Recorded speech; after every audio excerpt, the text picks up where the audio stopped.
Hi, this is Alex from Groovy Entertainment. Today we got another book on tape to play for you. Today's book is Elf Goes Wild from 1987. So let's get started.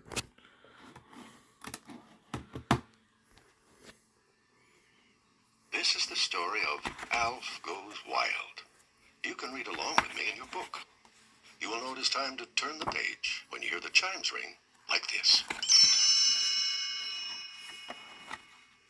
Let's begin now. When 7-year-old Brian Tanner arrived at Camp Winnacoma, he couldn't wait to drop off his duffel bag and begin the week's activities. As he was dragging the canvas sack along the dirt path, a teenage counselor approached. Hi, I'm Greg, your cabin master. Need some help with that bag? Thanks. It seems a lot heavier than when I packed it. Come on, I'll introduce you to your cabin mates. Greg helped Brian lug the bag to their cabin. Inside, a boy looked up from the book he was reading. The name's Daryl, but don't bother to use it. And don't bug me, okay? The counselor frowned at Daryl before introducing Brian to his other cabin mate. This is Timmy. It's his first time at camp. Brian smiled at the younger boy. It'll be great. You'll see. After Brian looked around the cabin, Greg led the boys off to the orientation meeting. As soon as they were gone, Brian's duffel bag began to twitch. Suddenly, the string popped loose, and out climbed a strange, furry creature. It was Alf. Wow! What a way for an alien to travel. He looked around the cabin and took a deep breath. Ah, so this is nature. Mountains, pine trees, flowers, snacks. Snacks! Alf found the other campers' bags and began going through their things, tossing aside swing trunks, hiking boots, and canteens. Alf had just about dumped everything on the floor when he got to the bottom of Daryl's bag.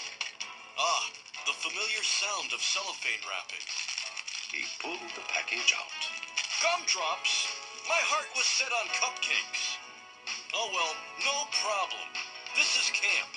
We're supposed to be roughing it. Now, where's the nearest TV? Just then, he heard the boys' voices in the distance. Uh-oh, better scram. I'll wait till later to tell Brian I'm here. Alf hurried outside to hide. As the boys walked up the path, Timmy suddenly stopped and pointed at something in the dirt. Look, footprints. They're coming from our cabin. And they don't look human. As Brian bent down to examine the tracks, Daryl looked into the cabin. Okay, which of you jokers messed up my stuff? As Brian and Timmy stared at the clothes and camping gear strewn around the room, Daryl held up the cellophane. Someone ate all my gumdrops! Brian looked at the empty package in Daryl's hands. Timmy and I were with you all the time, remember? And whatever it was, messed up our stuff too. An animal must have wandered in, looking for food. Timmy's eyes widened, and Brian patted him on the back. Don't worry about it. We'll just be sure to lock up everything tonight. We better clean up this mess before Greg gets back. They straightened up the cabin, then went to dinner with the other campers. That night, Timmy latched the door before crawling into bed. After the boys had been asleep for a while, a noise jolted Brian awake. He looked at the window and saw a hairy creature trying to get in. Alf! Timmy sat up. Oh, it's back! Yow! Scared by Timmy's screaming, Alf tumbled backward into the bushes. Brian rushed to Timmy's bedside. It was only, a little nightmare you must have been having. Timmy pulled the covers up to his eyes. But at the window, I thought I saw... Go back to sleep, Timmy. I'll go outside and check for anything suspicious, all right? Timmy hid under the covers as Brian tiptoed across the room. As soon as he got outside, Brian raced around the cabin. There he found Alf, lying in the bushes. Alf, what are you doing here? Yo, Brian, just picking pine needles out of my fur. No, Alf. How did you get to Camp Winnacoma? Well, I've always wanted to see the wilderness, to be one with nature, join in harmony with All right, B, here's the truth. I missed you. You don't know what it's like to be cooped up in the house all day with the cat. Brian helped Alf out of the bushes. You can't stay here. Don't send me back. I've been through too much. Dragged through the dirt in a duffel bag. Frightened by a very nervous camper. Please, let me stay. I'll be good, I promise. Please, please, please, please, please. Alf leaned his head against Brian. Okay, Alf. I won't send you home. But you have to promise to stay out of sight. No problem. The next morning, the entire camp set out for a hike. As the boys walked through the forest, Timmy suddenly grabbed Brian's arm. Look over there. Something's moving alongside the trail. Brian saw Alf ducked behind a bush. That's, nothing, Timmy. Just shadows playing tricks. Daryl shook his head. You guys are scaredy cats. That afternoon, the hikers discovered a swimming hole. As soon as they were in the water, Daryl sneaked up behind Timmy and started splashing him. Ha! Scaredy cat, you're all wet. Stop it, Daryl. Brian, help me. From his hiding place in a tree, Alf watched Daryl. That guy's really starting to bug me. Ah, here's a pine cone. Take this, you bully. Ow! Who threw that at me? As Daryl glanced up at the trees, Brian gulped. Gee, Daryl, it must have been a squirrel. After dinner, everyone gathered around the campfire. Brian saw Alf peering through the bushes as Greg called the meeting to order. Okay, folks, it's story time. Sitting in a big circle, the boys leaned in to hear Greg. Legend has it that a mean, horrible creature called the Winnacoma Woodwomper stalks the forest at night, following you wherever you go. The story made Alf feel a little afraid. He looked at the dark forest behind him. Shivering, he crept closer to the campers. Greg continued his story. Nobody knows what the Woodwomper looks like.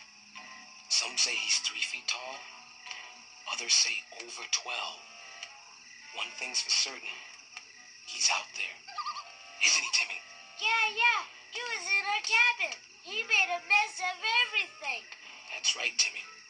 Legend also states that the creature isn't very tight. Daryl put his head in his hands. Oh, brother. Meanwhile, Alf was listening to every word. He was sure the Woodwomper was going to pounce on him any second. He tried to ignore the forest sounds, but when he heard something behind him, he jumped. Greg looked at the boys. Did you hear that? As Timmy trembled, nodding his head, Daryl turned to him. Will you calm down? I want to hear this. Greg gazed at his eager listeners. You'll never hear the Woodwomper coming. He appears without warning. For all we know, he's watching us right now. Spying on us from those bushes. Right there! Greg pointed straight at Alf. Ah!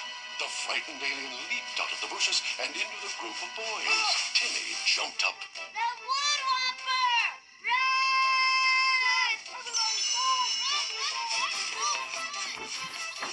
As the boys scattered into the forest, Brian remained by the campfire with Alf clamped to his leg.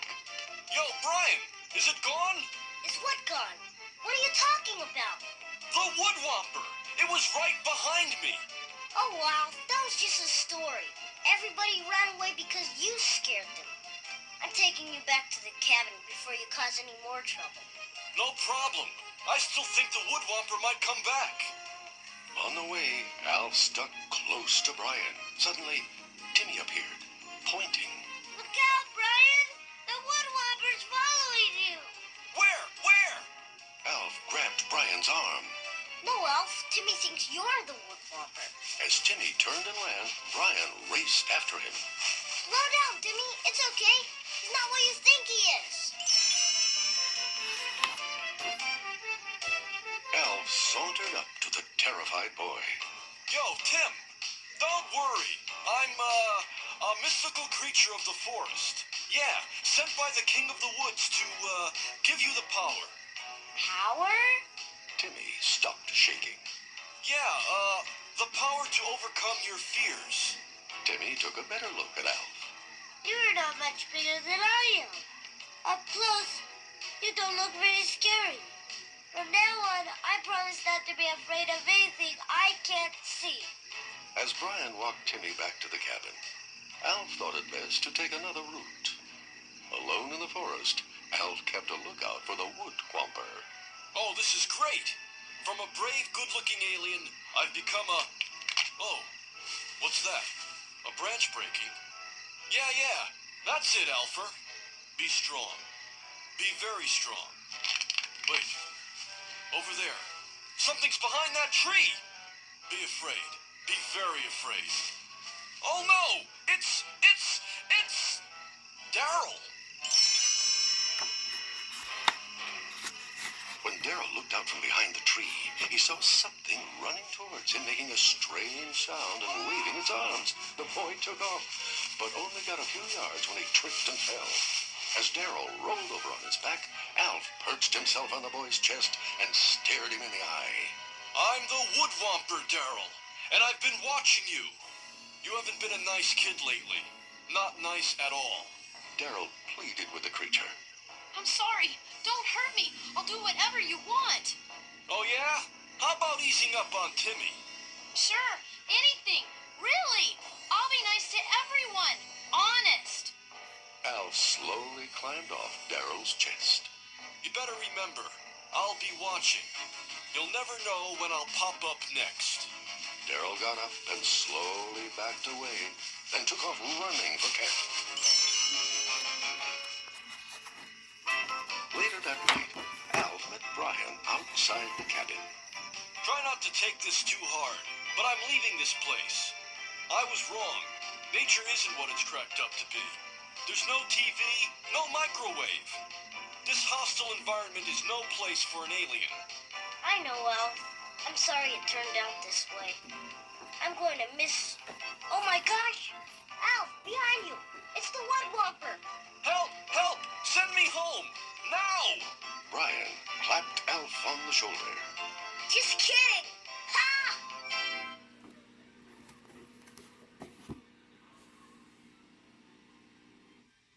That was the end of the story. If you would like to hear it again, turn the tape over. So that was Elf Goes Wild from 1987. So if you like, subscribe, share, and comment, and have a groovy day. And our next book would be Elf Play Detective.